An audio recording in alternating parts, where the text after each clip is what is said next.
Hello and welcome back to aaradya creations. ಎಲ್ಲರಿಗೂ ನಮಸ್ಕಾರ. ಇವತ್ತು ಒಂದು ಪ್ರೀ ವೆಡ್ಡಿಂಗ್ ಫೋಟೋನ ಮ್ಯಾನಿಪುಲೇಷನ್ ಮಾಡಿ ತೋರಿಸ್ತೀನಿ, ಯಾವ ಥರ ನಾವು ಮ್ಯಾನಿಪುಲೇಷನ್ ಮಾಡ್ಬೋದು ಅಂತ. ಅದಕ್ಕಿಂತ ಮುಂಚೆ ಯಾರೆಲ್ಲ ನಮ್ಮ ಚಾನಲ್ಗೆ ಸಬ್ಸ್ಕ್ರೈಬ್ ಆಗಿಲ್ಲ ಇನ್ನೂ ಅವರೆಲ್ಲ ಸಬ್ಸ್ಕ್ರೈಬ್ ಆಗಿರಿ. ಯಾರು ಆಲ್ಬಮ್ ಡಿಸೈನಿಂಗ್ ಕಲಿಬೇಕಂತೀರಿ, ಫೋಟೋಶಾಪ್ ಕಲಿಬೇಕಂತೀರಿ ಮತ್ತು ಮ್ಯಾನಿಪುಲೇಷನ್ನು ಪ್ರೀ ವೆಡ್ಡಿಂಗ್ ಫೋಟೋ ಎಡಿಟಿಂಗ್ ಯಾರೆಲ್ಲ ಕಲಿಬೇಕಂತೀರಿ ಅವರೆಲ್ಲ ಆದಷ್ಟು ಬೇಗ ನಮ್ಮ ಚಾನಲ್ನ ಸಬ್ಸ್ಕ್ರೈಬ್ ಮಾಡಿರಿ. ಈಗ ಇಲ್ಲೊಂದು ಫೋಟೋ ಐತಿ, ಇದು ಪ್ರೀ ವೆಡ್ಡಿಂಗ್ ಶೂಟ್. ಇದನ್ನೀಗ ಮ್ಯಾನಿಪುಲೇಷನ್ ಮಾಡಿ ತೋರಿಸ್ತೀನಿ, ಯಾವ ಥರ ನಾವು ಮ್ಯಾನಿಪುಲೇಷನ್ ಮಾಡ್ಬೋದು ಅಂಥೇಳಿ. ಈಗ ಫೋಟೋ ಓಪನ್ ಆಗೈತಿ, ಇದು ಲಾಕ್ ಐತಿ ಫೋಟೋ. ಇದನ್ನು ಡಬಲ್ ಕ್ಲಿಕ್ ಮಾಡಿಕೊಂಡು ಅನ್ಲಾಕ್ ಮಾಡ್ಕೋಬೇಕು. ಈಗ ನಮ್ಗೆ ಫೋರ್ಗ್ರೌಂಡ್ ಇದೇ ಇರಲಿ, ನೀರು ಐತಿ ಚೆನ್ನಾಗಿ ಕಾಣತೈತಿ. ಬ್ಯಾಕ್ಗ್ರೌಂಡನ್ನು ನಾವು ಚೇಂಜ್ ಮಾಡ್ಬೇಕು. ಈಗ ಬ್ಯಾಕ್ಗ್ರೌಂಡನ್ನ ಮ್ಯಾನಿಪುಲೇಷನ್ ಮಾಡ್ಬೇಕು. ಇದಕ್ಕೊಂದು ಬೇರೆ ಫೋಟೋನ ಓಪನ್ ಮಾಡ್ಕೊಂಡ್ವಿ. ಈಗ ಇದನ್ನು ಆ ಫೋಟೋಕ್ಕೆ ನಾವು ಬ್ಯಾಕ್ಗ್ರೌಂಡಾಗಿ ಸೆಟ್ ಮಾಡ್ಬೇಕು. ಈಗ ಫೋಟೋನ ಡ್ರ್ಯಾಗ್ ಆ್ಯಂಡ್ ಡ್ರಾಪ್ ಮಾಡ್ಕೊರಿ. ಅದನ್ನು ಟಿ ಹೊಡೆದು ಈಗಿರೋ ಫೋಟೋಕ್ಕೆ ಯಾವ ಥರ ಬೇಕೋ ಆ ಥರ ಸೆಟ್ ಮಾಡ್ಕೊಳ್ರಿ, ಅಡ್ಜಸ್ಟ್ ಮಾಡ್ಕೊಳ್ರಿ ಬ್ಯಾಕ್ಗ್ರೌಂಡನ್ನು. ಓಕೆ, ಈಗ ಇದು ಸರಿ ಐತಿ. ಈಗ ಬ್ಯಾಕ್ಗ್ರೌಂಡ್ನಾಗಿರೋ ಫೋಟೋ ಮತ್ತು ಫೋರ್ಗ್ರೌಂಡ್ನಾಗಿರೋ ಫೋಟೋನ ಬ್ಲೆಂಡ್ ಮಾಡಬೇಕು. ಯಾವ ಥರ ಬ್ಲೆಂಡ್ ಮಾಡಬೇಕು ಅಂದ್ರೆ ಮಾಸ್ಕಿಂಗ್ ಮಾಡ್ಕೊಂಡು ಅದನ್ನು ಬ್ಲೆಂಡ್ ಮಾಡಬೇಕು. ಮಾಸ್ಕ್ ಯೂಸ್ ಮಾಡಿಕೊಂಡು ಅದನ್ನು ಬ್ಲೆಂಡ್ ಮಾಡ್ಕೋಬೇಕು. ಈಗ ಬ್ರಷ್ ತೊಗೊಂಡು ಕಲರ್ ಬ್ಲ್ಯಾಕ್ ಇಟ್ಕೋಬೇಕು. ಫೋರ್ಗ್ರೌಂಡ್ನಾಗಿರೋ ಫೋಟೋದ ಮೇಲೆ ಬ್ರಷಿಂದ ಇರೇಸ್ ಮಾಡ್ತಾ ಹೋಗ್ಬೇಕು. ಹೆಂಗೆ ಇರೇಸ್ ಮಾಡ್ತೀವಿ ಹಂಗೆ ಹಿಂದಿನ ಬ್ಯಾಕ್ಗ್ರೌಂಡು ಕಾಣಿಸ್ತಾ ಬರ್ತೈತಿ. ಎರಡು ಲೇಯರ್ನ ಮಾಸ್ಕ್ ಮಾಡೋ ಮೂಲಕ ಬ್ಲೆಂಡ್ ಮಾಡೋದು, ಮಾಸ್ಕಿಂಗ್ ಮೂಲಕ ಬ್ಲೆಂಡ್ ಮಾಡೋದು. ಫೋಟೋನ ಆದಷ್ಟು ಝೂಮ್ ಮಾಡ್ಕೊರಿ. ಝೂಮ್ ಮಾಡಿಕೊಂಡು ಮಾಸ್ಕಿಂಗ್ ಮಾಡಿರಿ ಡೀಟೇಲ್ ಆಗಿ. ಹೇರ್ಸ್ ಭಾಳ ನೀಟಾಗಿ, ಹೇರ್ಸ್ ಹತ್ರ ಭಾಳ ನೀಟಾಗಿ ಮಾಸ್ಕಿಂಗ್ ಮಾಡಬೇಕು. ಫೋಟೋನ ಆದಷ್ಟು ಝೂಮ್ ಮಾಡ್ಕೊಂಡು ಮಾಡಿರಿ. ಇದು ಪ್ರೋಸೆಸ್ ಸ್ವಲ್ಪ ಟೈಮ್ ಹಿಡಿತೈತಿ, ಅದಕ್ಕೆ ಇದನ್ನು ಸ್ವಲ್ಪ ಫಾಸ್ಟ್ ಫಾರ್ವರ್ಡ್ ಮಾಡಿಬಿಡ್ತೀನಿ, ಇಲ್ಲಾಂದರೆ ವಿಡಿಯೋ ಭಾಳ ದೊಡ್ಡದಾಗ್ತೈತಿ.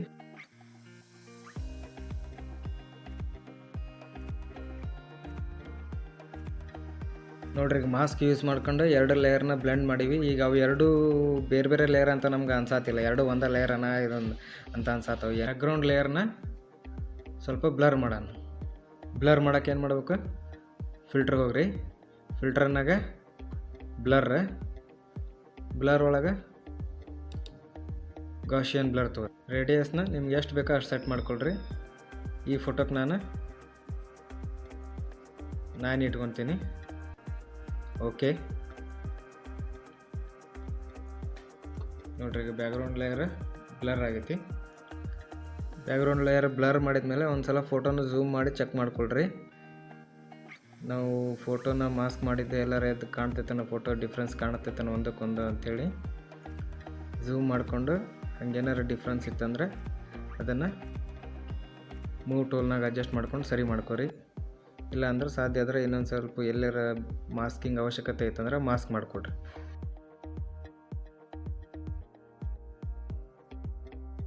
ಓಕೆ, ಅದೀಗ ಸರಿ ಆಗೈತಿ. ಈಗ ನಾನು ಲೇಯರ್ ಪ್ಯಾನಲಿಗೆ ಹೋಗಿ ಕ್ರಿಯೇಟ್ ನ್ಯೂ ಲೇಯರ್ ಒಂದು ಹೊಸ ಲೇಯರ್ ತೊಗೊತೀನಿ.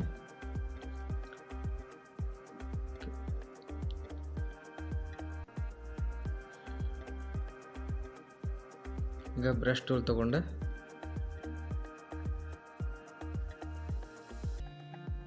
ಆರೆಂಜ್ ಕಲರ್ ಸೆಲೆಕ್ಟ್ ಮಾಡ್ಕೊತೀನಿ.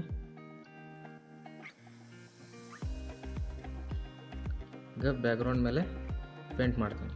ಈ ಥರ ಮಾಡ್ಕೊಳತ್ತೀವಿ ಅಂತಂದ್ರೆ ಆರೆಂಜ್ ಟೋನ್ ಕೊಡೋಕ್ಕೋಸ್ಕರ ಬ್ರಷ್ನಾಗ ಒಂದು ನ್ಯೂ ಲೇಯರ್ ಕ್ರಿಯೇಟ್ ಮಾಡ್ಕೊಂಡು ಅದನ್ನು ಪೇಂಟ್ ಮಾಡಿ ಬ್ಲೆಂಡಿಂಗ್ ಮೋಡ್ನ ಸ್ಕ್ರೀನ್ ಮಾಡಿಬಿಡೋದು. ಸ್ಕ್ರೀನ್ ಮಾಡಿ ಒಪ್ಯಾಸಿಟಿ ನಮ್ಗೆ ಎಷ್ಟು ಬೇಕೋ ಅಷ್ಟು ಇಟ್ಕೊಳೋದು. ನೆಕ್ಸ್ಟ್ ಇದಕ್ಕೆ ಫೋಟೋಕ್ಕೆ ಒಂದೆರಡು ಎಕ್ಸ್ಟ್ರಾ ಲೇಯರ್ ಆ್ಯಡ್ ಮಾಡ್ಕೊಳ್ಳೋಣ. ಏನಪ್ಪ ಅಂದರೆ ಇದು ಫೋಟೋಶೂಟ್ ಮಾಡೋ ಮುಂದೆ ನೀರಾಗ ಕಲ್ಲು ಹೋಗೋದಾಗ ಏನು ಎಫೆಕ್ಟ್ ಬರ್ತೈತಲ್ಲ, ನೀರೇನು ಮೇಲೆ ಸಿಡಿತಾವಲ್ಲ, PSD ಫೈಲ್ ಐತಿ, ಅದನ್ನು ನಾನು ಇಲ್ಲಿ ಫೋರ್ಗ್ರೌಂಡ್ನಾಗ ಇಟ್ಟೀನಿ. ಯಾಕಂದರೆ ಫೋರ್ಗ್ರೌಂಡ್ನಾಗ ಏನಾರು ಎಲಿಮೆಂಟ್ ಇದ್ದರೆ ಚೆಂದ ಕಾಣ್ತೈತಿ ಅಂಥೇಳಿ ಫೋರ್ಗ್ರೌಂಡ್ನಾಗ ಇಟ್ಟೇನಿ. ಇದನ್ನು ಕಂಟ್ರೋಲ್ T ಹೊಡೆದು ಅಡ್ಜಸ್ಟ್ ಮಾಡ್ಕೊರಿ ನಿಮ್ಗೆ ಎಷ್ಟು ಬೇಕಷ್ಟೇ.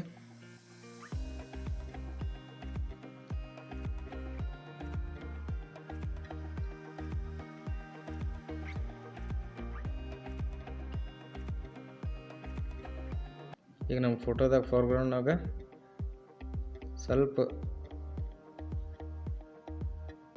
ಡಾರ್ಕ್ ಶೇಡ್ ಕೊಡ್ಬೇಕು ನಾವು. ಅದಕ್ಕೆ ಏನು ಮಾಡ್ಬೇಕಂದ್ರೆ ಒಂದು ನ್ಯೂ ಲೇಯರ್ ತೊಗೊಂಡು ಗ್ರೇಡಿಯೆಂಟ್ನಾಗ ನಮಗೆ ಎಲ್ಲಿ ಬೇಕು ಎಷ್ಟು ಬೇಕು ಅಷ್ಟು ಗ್ರೇಡಿಯೆಂಟ್ ಕೊಡ್ರಿ. ನೆಕ್ಸ್ಟ್ ಇಲ್ಲೊಂದು ಎಲೆ ಅದಾವು ಗಿಡದ್ದು, ಅದನ್ನು ಆ್ಯಡ್ ಮಾಡ್ಕೊತೀನಿ. ಅಂದರೆ ಏನಾರ ಒಂದು ಸ್ವಲ್ಪ ಎಲಿಮೆಂಟ್ಸ್ ಇದ್ದರೆ ಫೋರ್ಗ್ರೌಂಡ್ನಾಗ ಚೆಂದ ಕಾಣ್ತೈತಿ ಅಂಥೇಳಿ ಮಾಡ್ಕೊಂಡ್ರೆ ಇದನ್ನೊಂದು ಸ್ವಲ್ಪ ಬ್ಲರ್ ಮಾಡಿಬಿಡ್ತೀನಿ. ಈಗ ಶೇನ್ ಬ್ಲರ್. ನೆಕ್ಸ್ಟ್ ಏನಪ್ಪ ಅಂತಂದ್ರೆ ಈ ಫೋಟೋದಾಗ ನಮ್ಮ ಸಬ್ಜೆಕ್ಟ್ ಏನೈತಲ್ಲ ಅವ್ರ ಕೈ ಆಗಲಿ ಕಾಲಾಗಲಿ ಫ್ಲ್ಯಾಟ್ ಕಾಣಿಸಾಗ್ತಾವೆ. ಅದಕ್ಕೆ ಸ್ವಲ್ಪ ಹೈಲೈಟು ಮತ್ತು ಶಾಡೋಸ್ ಆ್ಯಡ್ ಮಾಡ್ಕೊಳೋಣ. ಕೀಬೋರ್ಡ್ ಒಳಗೆ ಆಲ್ಟ್ ಹಿಡ್ಕೊಂಡು ಕ್ರಿಯೇಟ್ ನ್ಯೂ ಲೇಯರ್ ಮೇಲೆ ಕ್ಲಿಕ್ ಮಾಡಿರಿ. ನೇಮ್ ಇದ್ದೆಲ್ಲ ಹೈಲೈಟ್ಸ್ ಅಂತ ಕೊಡ್ರಿ. ಕೆಳಗೆ ಕಲರ್ ಐತಲ್ಲ ಅಲ್ಲೇ ಗ್ರೇ ಕಲರ್ ಸೆಲೆಕ್ಟ್ ಮಾಡ್ಕೊಳ್ರಿ. ಮೋಡ್ ಐತಲ್ಲ ಬ್ಲೆಂಡಿಂಗ್ ಮೋಡ್ ಸಾಫ್ಟ್ ಲೈಟ್ ತೊಗೊರಿ. ಒಪಾಸಿಟಿ 50 ಇಟ್ಕೊರಿ. Fill with soft light neutral colour 50% grey ಅಂತ ಐತಲ್ಲ ಅದನ್ನು ಕ್ಲಿಕ್ ಮಾಡ್ಕೊರಿ. ಅಲ್ಲೇ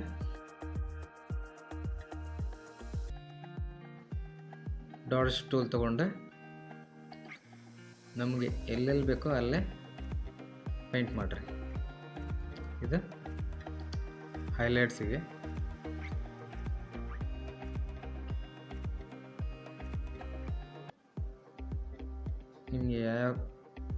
ನಿಮ್ಗೆ ಎಲ್ಲೆಲ್ಲಿ ಹೈಲೈಟ್ ಬೇಕು ಅನಿಸ್ತೈತಿ ಅಲ್ಲೆಲ್ಲ ಪೇಂಟ್ ಮಾಡಿರಿ. ನೋಡಿರಿ ಕೈ ಫ್ಲ್ಯಾಟ್ ಅದಾವು, ಫ್ಲ್ಯಾಟ್ ಅನ್ನಿಸ್ತೈತಿ. ಎಲ್ಲ ಸ್ವಲ್ಪ ಹೈಲೈಟ್ ಮತ್ತು ಶಾಡೋಸ್ ಕ್ರಿಯೇಟ್ ಮಾಡಿದರೆ ಫೋಟೋ ಆದಷ್ಟು ನ್ಯಾಚುರಲ್ ಕಾಣಿಸ್ತೈತಿ. ಇದನ್ನು ಸ್ವಲ್ಪ ಫಾರ್ವರ್ಡ್ ಮಾಡಿಬಿಡ್ತೀನಿ ನಾನು.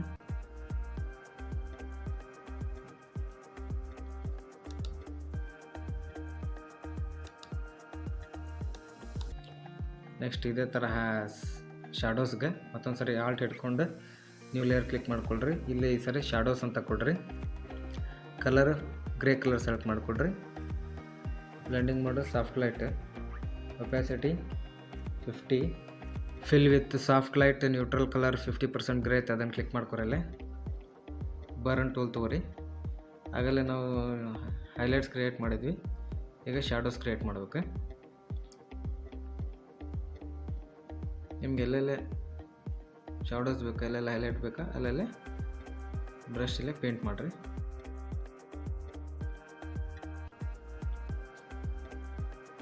ಶಾಡೋಸ್ ಮತ್ತು ಹೈಲೈಟ್ಸ್ನ ಒಂದು ಗ್ರೂಪ್ ಮಾಡಿರಿ. ಕಂಟ್ರೋಲ್ G ಹೊಡೆದ ಇದಕ್ಕೆ ಹೆಸರು ಕೊಡ್ರಿ, ಲೈಟಿಂಗ್ ಅಂತೇಳಿ, ಲೈಟ್ಸ್ ಅಂತೇಳಿ. ಈಗ ನೋಡಿರಿ ಡಿಫ್ರೆನ್ಸ್ ನಿಮ್ಗೆ ತೋರಿಸ್ತೀನಿ.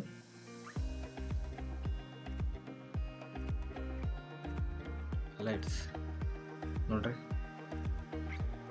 ಚೇಂಜಸ್ ಕಾಣತೈತೆ ಇಲ್ಲ.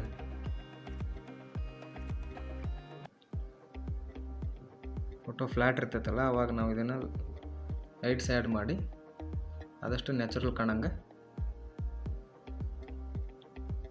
ಡಾಡ್ಜ್ ಮತ್ತು ಬರ್ನ್ ಟೂಲ್ ಯೂಸ್ ಮಾಡಿ ಮಾಡ್ಬೋದು. ಅಂದರೆ control halt shift E press ಮಾಡ್ಬೇಕು ಅಂತಂದ್ರೆ ಈ ಎಲ್ಲ ಲೇಯರ್ಗಳನ್ನ ಸೇರಿಸಿ ಒಂದು ಹೊಸ ಲೇಯರ್ ಕ್ರಿಯೇಟ್ ಆಗ್ತೈತಿ. ಆ ಲೇಯರ್ ಲಾಕ್ ಆಗಿರ್ತೈತಿ, ಬಟ್ ಕೆಳಗಡೆ ಇರೋ ಎಲ್ಲ ಲೇಯರ್ಗಳು ಹಾಗೆ ಇರ್ತಾವೆ. ಆ ಎಲ್ಲ ಲೇಯರ್ ಸೇರಿಸಿ ಒಂದು ಹೊಸ ಲೇಯರ್ ಕ್ರಿಯೇಟ್ ಆಗ್ತೈತಿ. ಇಷ್ಟೊತ್ತು ಏನು ನಾವು ವರ್ಕ್ ಮಾಡಿವಲ್ಲ ಆ ಎಲ್ಲ ಲೇಯರ್ ಮರ್ಜ್ ಆಗಿ ಒಂದೇ ಲೇಯರ್ ಆಗ್ತೈತಿ. ಈಗ ಏನು ಮಾಡ್ಬೇಕಂತಂದ್ರೆ ಇಲ್ಲಿ ಮೇಲೆ ನಾವೀಗ ಟೆಕ್ಸ್ಟ್ ಆ್ಯಡ್ ಮಾಡೋಣ. ಟೆಕ್ಸ್ಟ್ ಆ್ಯಡ್ ಮಾಡ್ಬೇಕಂದ್ರೆ ಇಲ್ಲಿ ಕಲರ್ ಬ್ರೈಟ್ ಐತಿ, ಅದಕ್ಕೆ ಗ್ರೇಡಿಯೆಂಟ್ ತೊಗೊಂಡು ಇಲ್ಲಿ ಸ್ವಲ್ಪ ಬ್ಲ್ಯಾಕ್ ಕಲರ್ ಫಿಲ್ ಮಾಡಿದೆ. ನೆಕ್ಸ್ಟ್ ಟೆಕ್ಸ್ಟ್ ಆ್ಯಡ್ ಮಾಡೋಣ. ಫೋಟೋಕ್ಕೆ ಟೆಕ್ಸ್ಟ್ ಆ್ಯಡ್ ಮಾಡ್ತೀನಿ. ವಿಡಿಯೋನ ಫಾರ್ವರ್ಡ್ ಮಾಡ್ತೀನಿ, ಇಲ್ಲ ಟೈಮ್ ಭಾಳ ಆಗಿಬಿಡ್ತೈತಿ, ವಿಡಿಯೋ ಭಾಳ ದೊಡ್ಡದಾಗ್ತೈತಿ. ಇದನ್ನು ಆದಷ್ಟು ಫಾರ್ವರ್ಡ್ ಮಾಡಿಬಿಡ್ತೀನಿ. ಓಕೆ, ಈಗ ಟೆಕ್ಸ್ಟ್ ಆ್ಯಡ್ ಆಗೈತಿ. ಏನಪ್ಪ ಅಂತಂದ್ರೆ ಕಂಟ್ರೋಲ್ ಎಸ್ ಹೊಡೆದು ಫಸ್ಟ್ ಈ ಫೋಟೋನ ಸೇವ್ ಮಾಡ್ಕೊತೀನಿ. ಯಾಕಂದ್ರೆ ನೆಕ್ಸ್ಟ್ ಏನಾದ್ರು ಚೇಂಜಸ್ ಮಾಡ್ಬೇಕಂತಂದ್ರೆ ನಮಗೆ PSD ಫೈಲ್ ಇರಬೇಕು. ಆ ಕಾರಣಕ್ಕೆ ಇದನ್ನು ಸೇವ್ ಮಾಡ್ಕೊತೀನಿ ಫಸ್ಟ್. ಅದಾದಮೇಲೆ ಕಂಟ್ರೋಲ್ ಶಿಫ್ಟ್ E ಹೊಡೆದು ಲೇಯರ್ಸ್ನ ಲಾಕ್ ಮಾಡ್ಕೊತೀನಿ. ಇವೆಲ್ಲ ಸಪ್ರೇಟ್ ಲೇಯರ್ಸ್ ಇದ್ವಲ್ಲ, ಈಗೆಲ್ಲ ಲಾಕ್ ಆಗಿ ಒಂದು ಲೇಯರ್ ಆಯ್ತು. ಈಗ ಕ್ಯಾಮ್ರಾ ರಾ ಓಪನ್ ಮಾಡ್ತೀನಿ. ಕ್ಯಾಮ್ರಾ ರಾ ಓಪನ್ ಮಾಡಿ ಈಗ ಸ್ವಲ್ಪ ಬ್ಲ್ಯಾಕ್ ಹೆಚ್ಚಿಗೆ ಮಾಡ್ತೀನಿ, ಬ್ಲ್ಯಾಕ್ ಇನ್ಕ್ರೀಸ್ ಮಾಡ್ತೀನಿ. ಅದನ್ನ ಸಲ ಶ್ಯಾಡೋಸ್ ಇನ್ಕ್ರೀಸ್ ಮಾಡ್ತೀನಿ, ವೈಟ್ಸನ್ನು ಸ್ವಲ್ಪ ಕಡಿಮೆ ಮಾಡ್ತೀನಿ. ಅದೇ ಥರ ಹೈಲೈಟ್ಸ್ ಸ್ವಲ್ಪ ಕಡಿಮೆ ಮಾಡ್ತೀನಿ, ಕಾಂಟ್ರಾಸ್ಟನ್ನು ಸ್ವಲ್ಪ ಇನ್ಕ್ರೀಸ್ ಮಾಡ್ತೀನಿ, ಶ್ಯಾಡೋಸನ್ನು ಸ್ವಲ್ಪ ಹೆಚ್ಚಿಗೆ ಮಾಡ್ತೀನಿ, ಚೂರು ಡಿಎಸ್ ಹೆಚ್ಚಿಗೆ ಮಾಡ್ತೀನಿ, ಸ್ವಲ್ಪ ಕ್ಲಾರಿಟಿನ ಹೆಚ್ಚಿಗೆ ಮಾಡ್ತೀನಿ.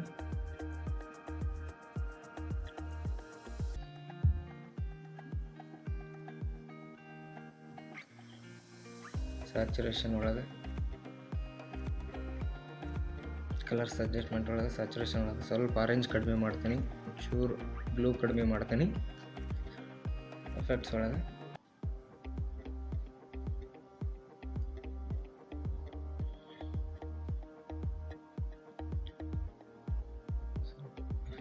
ವಿಗ್ನೇಟಿಂಗ್ ಎಫೆಕ್ಟ್ ಕೊಡ್ತೀನಿ.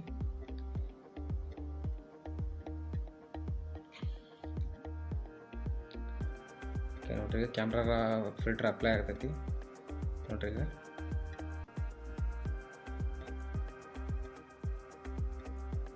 ಈಗ ಸ್ವಲ್ಪ ಫೋಟೋನ ರಿಟಚಿಂಗ್ ಮಾಡ್ಕೊಂಡ್ಬಿಡ್ತೀನಿ, ಸ್ವಲ್ಪ ಫಾರ್ವರ್ಡ್ ಮಾಡಿಬಿಡ್ತೀನಿ. ಈಗ ಓಕೆ, ಕಂಪ್ಲೀಟ್ ಆಗೈತಿ. ಈಗ ಫೋಟೋ ನಮ್ಮದು ಮ್ಯಾನಿಪುಲೇಟ್ ಆಗಿ ರೆಡಿ ಆಗೈತಿ. ಈಗ ಇದಕ್ಕೆ ಕ್ಯಾಮ್ರಾ ಒಳಗೆ ಪ್ರೊಫೈಲ್ ಬ್ರೌಸ್, ಇಲ್ಲಿ ಡಿಫಾಲ್ಟ್ ಕಲರ್ ಪ್ರೊಫೈಲ್ ಇರ್ತಾವೆ. ನಿಮ್ಗೆ ಯಾವ್ದು ಬೇಕು ಅದನ್ನು ಸೆಲೆಕ್ಟ್ ಮಾಡ್ಕೊಳ್ರಿ. ಈ ಫೋಟೋಕ್ಕೆ ನನಗೆ ಇದು ಕರೆಕ್ಟ್ ಅನ್ಸಾತೈತಿ.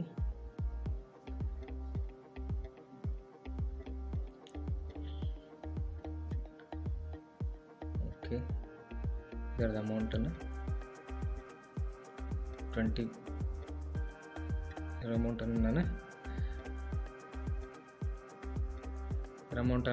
38% ಇಟ್ಕೊತೀನಿ. ಇದು ಓಕೆ ಅನ್ಸತ್ತೆ ನನಗೆ. ಓಕೆ ನೋಡ್ರಿ,